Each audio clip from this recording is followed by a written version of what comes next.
Okay, guys, we have another problem from section 7.3, assessment B. This is problem 7E, very similar to the one I did a minute ago in the other video, last video. So it wants us to take the negative 4.34 with the repeating 4 as a fraction. So again, the first step is to come up with call that number, ignore the negative for a minute. Just call that number n, and then we're going to come up with two new numbers that they have the same repeating decimal on the right-hand side of the decimal point. So first we multiply it by 10, which is going to move decimal point, becomes 43.4 with the bar, and then we're going to multiply by 100n, which becomes 434.4. So the whole idea here in all of this is just to get the same two numbers with the same repeating decimal part. So when you subtract them, the repeating decimal basically cancels. So if you just set this up as 100n minus 10n.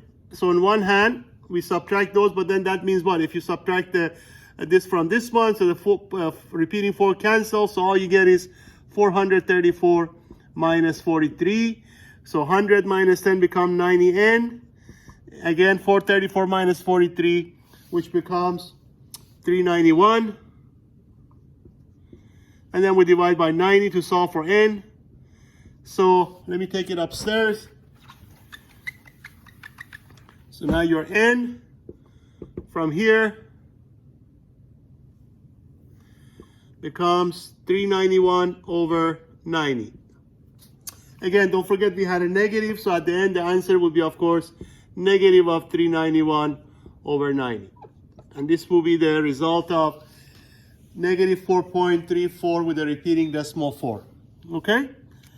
So let's go to the next one. This was the 7.3 assessment B, 7E.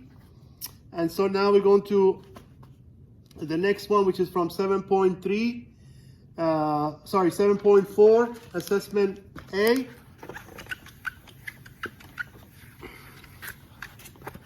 This is section 7.4.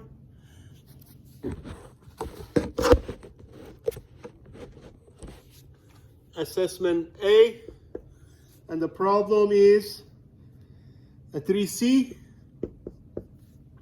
So let me read the question. 7.4 assessment A, 3C says to express each of the following as a percent. So we want to change the fraction to percent. So we have 5, 6.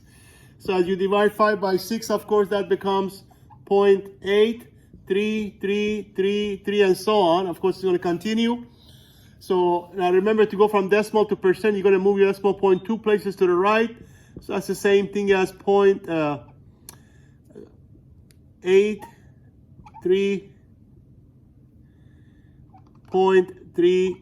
Of course, I'm just going to put a bar, and that will be percent. But don't forget, you can also put this as 0.333, which is same as 1/3. So you can also write that as 83 and 1/3%. Same thing, okay?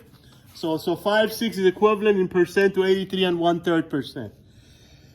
So this was 7.4A, 3C. Then the next one is 7.5, section 7.5. Assessment A. And we want 15A first. Let's look at 15A first. 15 part A. So the question says to reduce or rewrite the cube root of negative 54 as basically reduce it as much as possible. So the idea, of course, is to try to get, if there is any number, any factor of 54 that is a perfect cube, then we're going to be able to reduce it. So I'm going to make one quick observation. The same thing as negative 27 times 2. As you know, 27 times 2 is 54. Now, why is that important? Because 27 is a perfect cube. Because 3 times 3 times 3 is 27. So therefore, we can separate that by the rules of radical. This is the same thing as cube root of negative 27. And then times cube root of 2. Now, cube root of 2 is going to remain the same because 2 doesn't have a perfect cube root.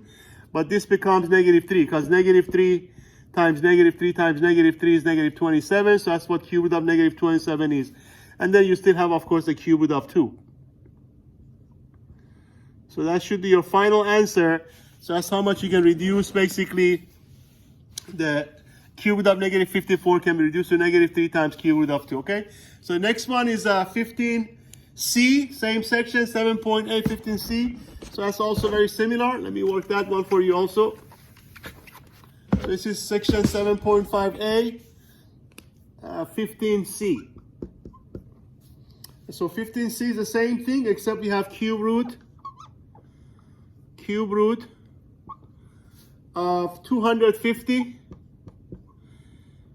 So again, the question is, how can we reduce that? So you have to look for a factor of 250 that is perfect cube. Of course, 250 can be written as 125 times 2.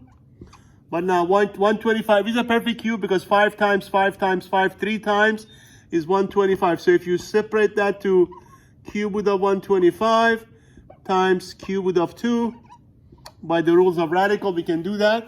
So now, of course, cube root of 125 is 5 because 5 times 5 times 5 is 125. And of course, cube root of 2 will remain the same.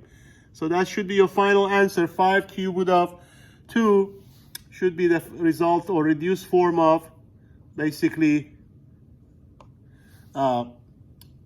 cube root of 250 can be reduced to 5 times cube root of 2. Okay, I hope that helps.